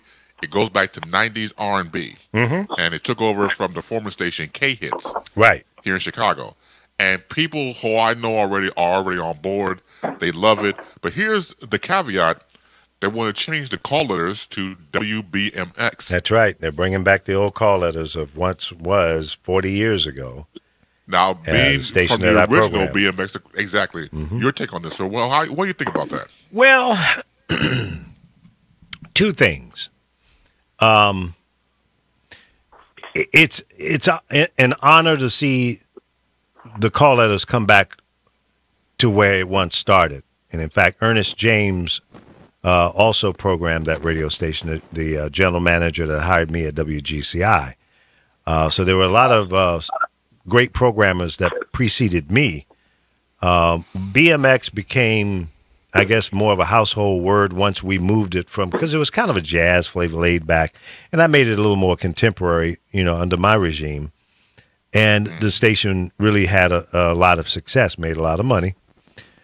So it's kind of heartwarming to see that the call letters are back in Chicago. It's not under the format that it once was. Right. So it's kind of an old school hip hop kind of thing, throwback hip hop. Old school, like 90s R&B. Okay. Pretty much is the Is it flavor. R&B or hip hop, or Both. or a little both? Okay. A little bit of both, So actually. so what they've done is found a niche or a hole between WGCI and V103. Now, my friend Derek Brown, who's the program director, operations manager of those two stations, he's going to have to, deal with that new competitor that has a good signal and obviously a good company with money and the ability to market and promote. So it's going to be interesting to see how this thing shakes down, but I'll say this, Derek is a good programmer, so it's going to be a fight. It's going to be a fight. Now, what's going to happen, we don't know. Will Derek change GCI and lean a little bit over towards some old school hip hop and some older songs from that era? I don't know. Will he do something with V103? I don't know. But he's got a fight on his hands. He's got a fight. I would say so. Yeah. Look, everybody I've talked to love it. And this is just, just a turnaround. Sure. Just a launch of the whole thing. Yeah, just launched, So what, three days ago or so? Yeah, absolutely. Friday? This past weekend, just on that Friday, when they officially had signed the contract and the merger took over, they just did it nationwide, especially here. So my thing is, somebody asked me the question, should they bring back the Hot Mix 5 when they change the call letters over? Well, it depends on the direction that they're going to go in. Right. If they're going to go back to what BMX used to be, then that would probably be a nice staple to have, because that's an immediate recognition with the station, Hot Mix 5 WBMX. They also were on WGCI. Now, the fact of the matter is the peak of WBMX was between 81 and 84, 85. Because when I left and went over to GCI, we took the ratings down. Now, the question is, if you go after the audience that used to listen to WBMX, all of those people are north of 55 or 60 years old now. Right. So that's not a great target to go after. I mean, it's a significant number of people that are still around, but are they listening to radio? Will they listen to the old BMX and be an old school station that plays some 60s, 70s, 80s, and some 90s? Is the audience big enough? My gut feeling is probably not. Will it make money going after that audience? Probably not. But what if they did the Hot Mix 5 as a specialty show on the weekend or something like that? I think it wouldn't be a bad idea. Okay. Yeah, I would do it, but that's me. I'm crazy as hell and don't give a damn. Well, I know you don't give a damn. We'll be in Facebook jail in a couple hours. Yeah, right. Right. Lock me up, damn it. That's right. I ain't scared. It's a done deal. Come on with it. What is Laura talking about? Put me in the joint. Here Lee Michaels goes again. About what? What are you talking about? I don't know what you're talking about, and you don't either. Yeah, long gone personality radio, Stidham. You're right. It's February, Black History. That's right. Mm-hmm. But yeah, it's going to be interesting to see what happens. In fact, I'm going to call Derek today. I talked to him a couple of days ago, and none of this had happened. He's doing great. Okay. He's doing great. Good. Yeah, but none of this had come to fruition, and we were actually talking about some other stuff. But he's a great programmer. He's got his big boy draws on, so I'm sure he'll be okay. All right, as long as it's not skid marked, he'll be all right. Right. Welcome to the Lee Michaels Show. Who do we have? Hey, it's Laura. Oh, Lord. Here we go again. You're playing right into Facebook's hands. I agree with Chris. Well, you'll bail me out, right? Yeah. Heck no. Hell nope, she won't do it. You gonna have me do some time in Facebook jail? Hey, Carol will bail you out. Oh no. She'll probably come in and play another song to make me stay in there a couple more weeks. Yeah, what did you do to her now? Stay in there. Yeah, stay in there. Oh Lord. Her and the other Carol, I ain't got a chance in hell. Well, the one thing that you can learn from Carol about being in jail, don't touch me.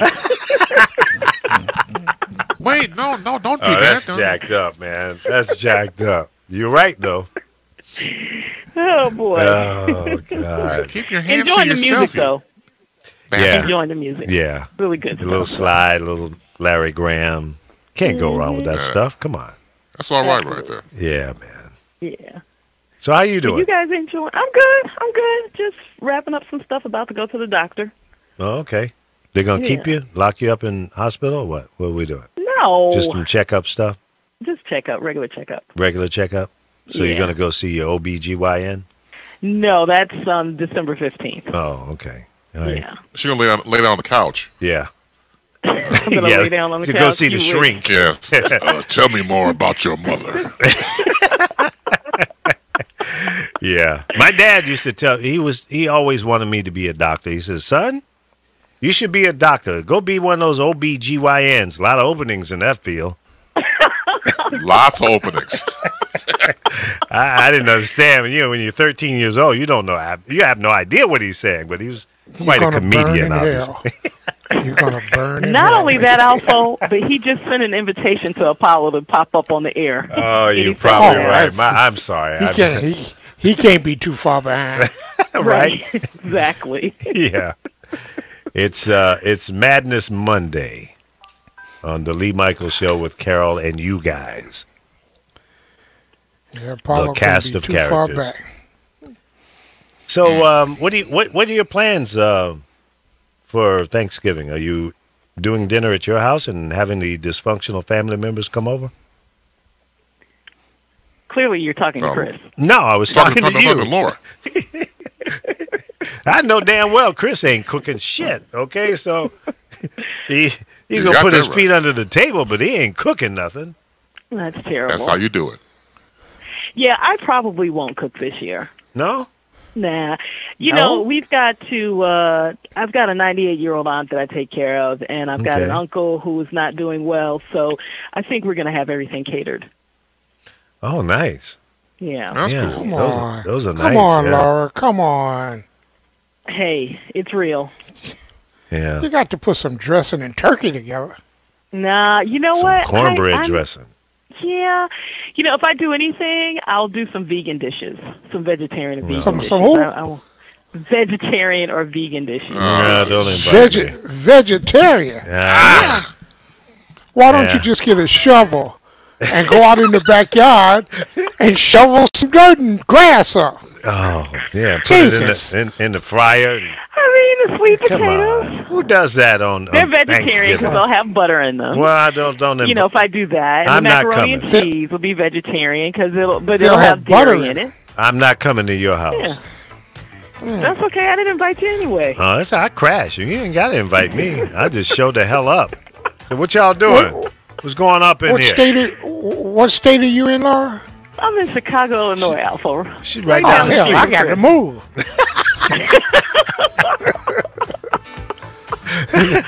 Oh, Yeah. See, that ain't paradise. See. Lord. Okay. Huh? You are really putting Chris on the air the next couple of days, aren't you? That's good because I need a break. Why'd you just say so? Lock me up, damn it. Exactly. Lock me up, damn it. I need a break. I'll go put my I feet mean- up somewhere and chill. I mean, no types of fucks whatsoever. It's all out No, the I window. don't give a damn. But it sure is fun doing it. Yeah, I see. Well, tomorrow I'll fill in for Lee Michaels and everybody on the cast of characters on the Lee Michaels show. Just don't play any music. no, we will be a double lockdown. Oh, yeah, we'll Don't all need be that. jacked up. Yep. Then That's right. Alpha will be in here doing his heavy breathing, sounding like Damn right. Uncle That's me. Purvey. Uncle Purvey, Captain Purvey. Captain Purvey, okay. Oh, God. Oh, boy. I feel I better. was an amateur gynecologist. Captain Purvey here, amateur gynecologist. Oh, that's funny. I never heard that one. They used to- Amateur. They used to turn around and go, "What you doing back there?" Right? What you doing back there? Oh, boy. So you going to hell. You telling me I'm going to hell? No. You'll be at the door. I know you going to hell. You're going to be at the door. Welcome, Chris. Come on in. Oh, Laura's here now. Oh, what? No, I don't think so. Now, you know what? See, we were having a lovely conversation until you go left, as you always do, Mr. Michael. So I didn't do That's nothing. not I just cool. showed up. yeah, you showed up all right. Showed up and out. Well, that's true. That's true. Y'all How they remember feel this about one? Trump? Okay, on that note, I'm hanging up because I'm not going to jail with y'all. Oh, you don't go to jail for listening. Yeah, I mean, No, I was that's okay. I don't want to be connected with this show at all. I was told. No. Those are pedophiles you don't want to be connected with. Right. No, y'all Come are on. perverts, too. Pervs. Nah. Well, let me That's ask okay. you a question. Sure. From a female perspective, before you run off into Never Never Land, the guy that's running Wherever for the hell that is you go. what's his name? Roy Jones down in Alabama. Roy Moore. Roy Moore. Roy Moore. Okay. He's running for the Senate, and he's got what 12 women that have come out and said that he did things to him, and even a child, 15-year-old.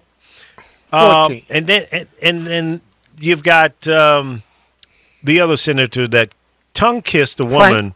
Franken? Yeah, Franken did a little tongue kissing to an adult woman, and she liked it, by the way. And she's accepted his apology. Okay, it was a rehearsal, and he got a little Right. slob on. I mean, okay. Now, do you equate the action of these two men as equal? No, absolutely not. So there are people Well- who are calling for his resignation. Al Franken. Now, Well, you now, have know to what? understand where they come from. Right. Yeah. Now, the first woman who was on that USO show with Al Franken clearly was palming a guy's butt in photos that they show of her Right. as part of that She trip. had a handful. She had a handful on some dude's butt. Palming? Palming. Yeah. Palming. Yes, I know. Grabbing. I just want to hear. Caressing. She was I going. know. I just want to hear her say it again. Yeah, she was going to dunk the booty. Yeah, pretty much. So anything that she has to say is just, he apologized to her, move on. She has very little credibility because she was part of the shenanigans in the Right. first place. Right. So Did you that's see how the I feel about picture her. of her? Oh, I Did saw you see the pictures other of her. picture of her?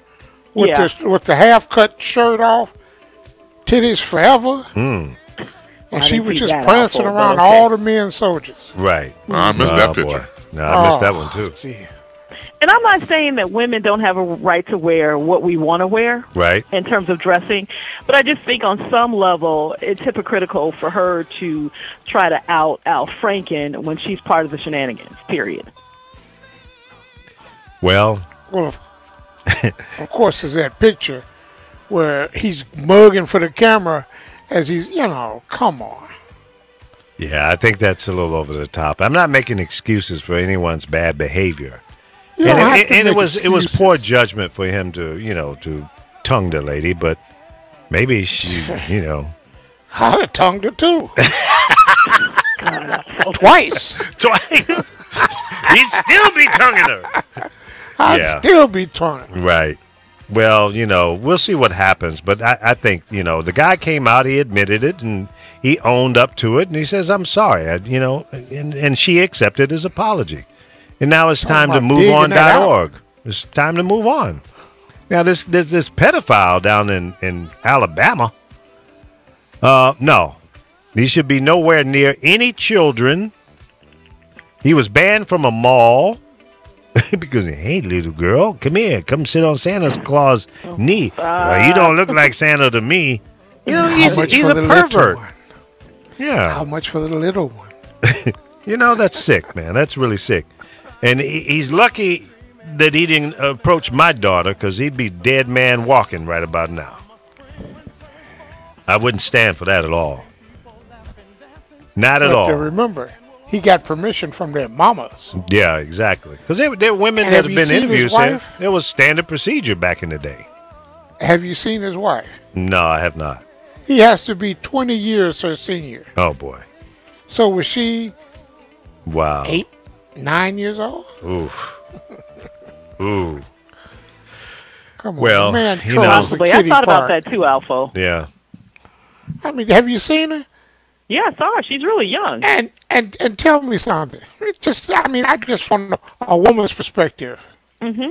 How much hairspray do those women down south have to use to get that fondue on their head? They're still Damn. sporting that stuff, man.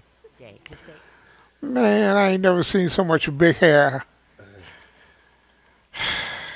Yeah, it's a bad situation, but I'm sure his wife is paying the cost to be there. Well, it's probably the She biggest paid thing the that's cost. ever happened to her, so she's riding that wave like a lot of No, she's you paid know. the cost for 40 years. yeah. She's with that motherfucker. That child molester. Pretty much. But we'll give a guy like that a pass. And say, Really? well, no, I'd rather vote for him because he's a Republican than to vote for that Democrat guy. Are y'all stupid? Wake the hell up. How can you support somebody like that? Just think about it. Let's bring it home. Would you invite this guy to your home with your 13-year-old granddaughter or 14-year-old daughter and feel comfortable?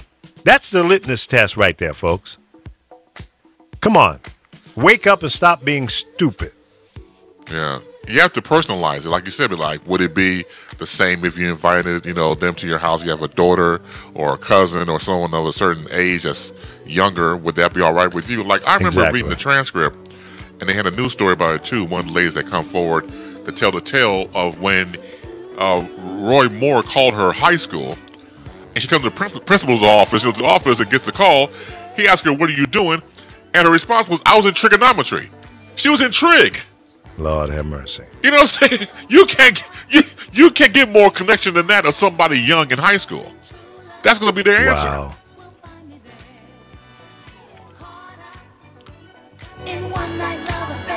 You got caught up? On that note, I'm going to listen to you all from afar. Oh, God. Okay, Laura. Thanks for checking in. You are definitely a part of the cast of characters. Well, thanks. Have a wonderful day. And happy Thanksgiving, and thank you for the ice cream, damn it, that I can't eat. All right. Oh, you're welcome. Thank you You very much. seriously haven't broken into it yet? I have not. No. That's good. I'm going to try to taste that, what is it called, Midwest whiskey or something? I can't remember. There's Whiskey a couple and of pumpkins and sweet potato pie and my, sweet potato pie. We're lucky the Carol's not there because she Yeah, I would know. do it all. It would all be in her fridge by now. Yeah. Or belly, welly, welly. I didn't tell her either. When she comes in tomorrow, I'll surprise her. All right. Well, listen, have a good day. Okay, And thank you you. too. How cold is it there in Chicago? Is it a well diggers alert yet? Is it a what?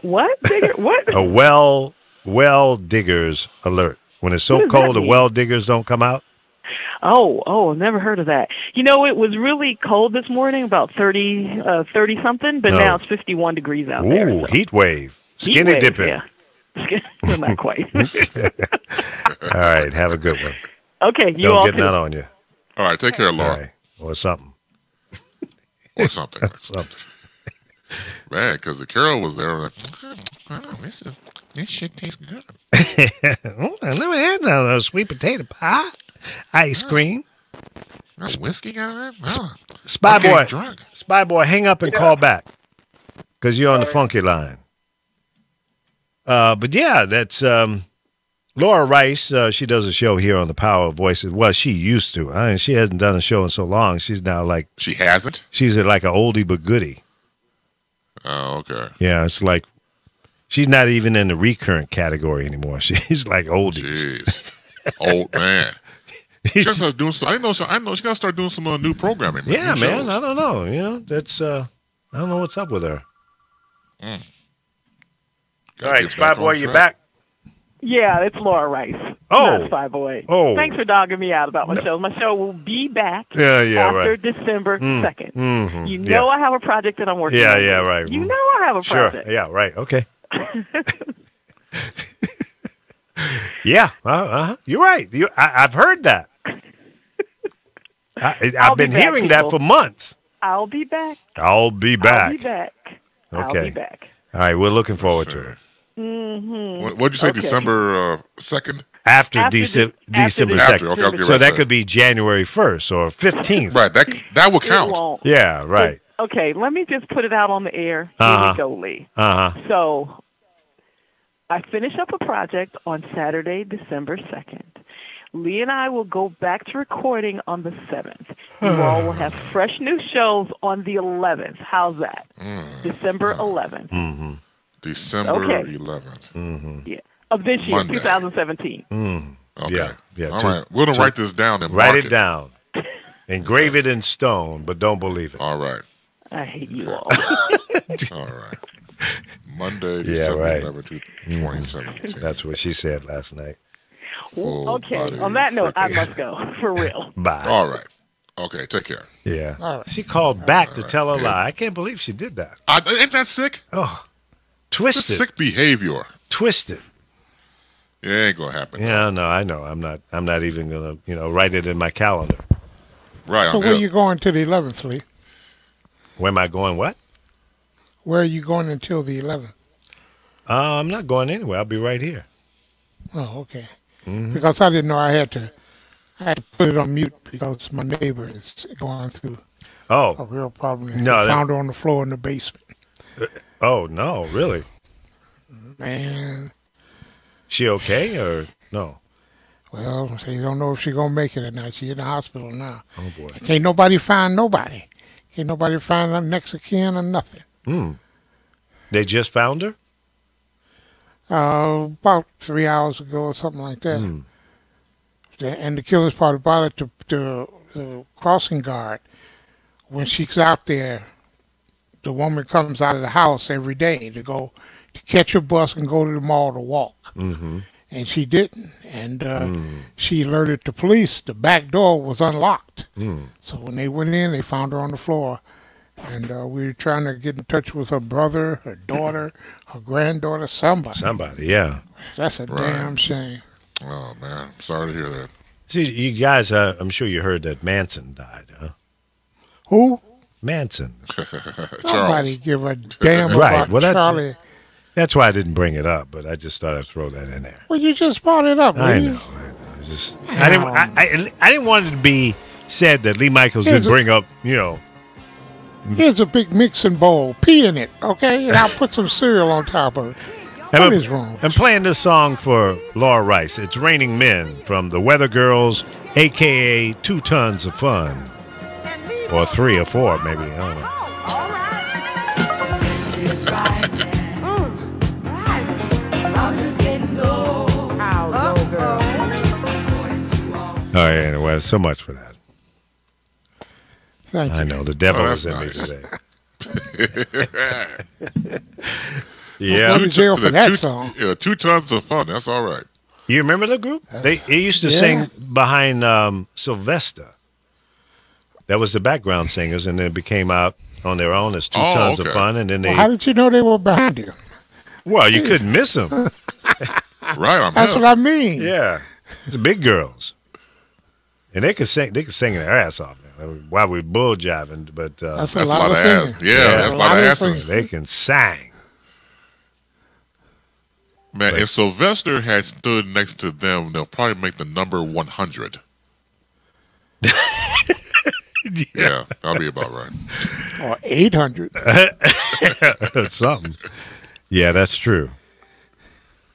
Well, see, you guys, y'all always starting some mess, especially right towards the end of the show. Oh. 5 minutes That's before not, noon. That's not true. That's you, Chris. That's you, Chris.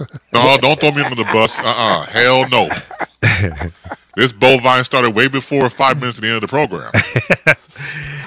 I heard. Get up and dance. Yeah, Sylvester was a transgender, I guess you could call him. Yeah. Okay. One of the, he kind of opened up the door for a lot of gay and lesbian singers to He did. That come kind out. of door. Okay. yeah. Yeah. Yep, he was in that disco era, I remember the record guy. I'm trying to remember the guy's name that brought the song to me. I was working at 1580 K-Day. That's where you had to say it. Say it like that. Yeah, had to. Otherwise, you would get the weekends. So, You K-Day in your ass. yeah, K-Day. exactly. I was a K-Day man. But, yeah, I remember when they brought the first song by Sylvester to us. Get up and dance. Dun, dun, dun, dun, dun. Oh, I yeah, went, right. damn, that's a great song. Now, I didn't know the guy was gay. Not that it mattered, but it was just a great Right. song. And we broke that song at 1580 K-Day here in Los Angeles. Yep. That was big fun. Good stuff. Good stuff. Yeah, What happened to Spy Boy? He didn't call back yet. I guess he said, well, hell, I don't want to fight with Alpho today, so. A.K.A. Secret Squirrel. It's Secret Squirrel. Let's see, what else is coming up? Okay, so the holidays are here in front of us. Some of the schools, if not most or not all of them here in L.A. are out already. Kids are staying at home. And mama and daddy or grandma and aunt and uncles are out running around. I went by a Honey Baked Ham place the other day to get a turkey sandwich. 'Cause I enjoy their turkey sandwiches. And they were not making sandwiches. People are already in line buying those turkeys and hams. I'm going, wait a minute, today is Thursday, a week before. So people are stocking up on their turkeys and hams from Honey Baked Hams right now. I never Tough did ham to that. get. A week in It's a advance? tough ham to get. Yeah, If but you don't do your own, hey. yeah. I mean, I like their hams and turkeys. They've got the honey baked turkey sliced, and they have a smoked one. So I like to mix it up. Give me a slice of both of them right now. Mm-hmm. Well, Yeah, that's good eating. good eating. Since I've been doing deep fried turkeys for 20 years. Yeah. I mean, I ain't gonna kick that to the curb. I'm just saying. The one coming out of the oven, like prehistoric. It's like, what is that? Now I had my son smoke a turkey. We deep fried 2 turkeys, and my ex-wife busted one out of the oven. Oh. And at the end, when all of the clouds and the dust and the grease and the juice finished flying, the only thing was left was parts of that baked turkey. Right. The bone. Everything else was gone. Yeah, well, that's the way it goes in most homes here in America. You know, you pig out, you lay on the floor and pretend you're watching the football game, but you're really asleep. Ain't nobody pretending nothing. Everybody's moaning. Everybody on the floor holding your belly. Hey, there it is. Yep. Hey, fellas. Lee, you're going to Facebook jail anyway. What That's the right. hell? They just lock me up. I don't give a damn. Chris, Lee, until mañana. Well, it might happen. We might return, but then again, don't expect me to. If not, it'll to be the with Chris. me, I'm telling you. It'll be the Chris Bay show. Damn it! Either way, it looks you like win. Well, listen, folks. That Thanks. depends. Thanks for tuning in today. We had fun. I hope you did too. It's called the Lee Michaels Show with Carols and the Carols. No, just one Carol. Carol. Well, maybe Well, it is two of them, right. Yeah, the Carols and you, the cast of characters. We'll do it again tomorrow at 10 a.m. right here on thepowerofvoices.com, Facebook Live, and YouTube. And with that, I'm so excited because Thanksgiving is almost here. With that, the Porter Sisters will take us out of here. Have a great day.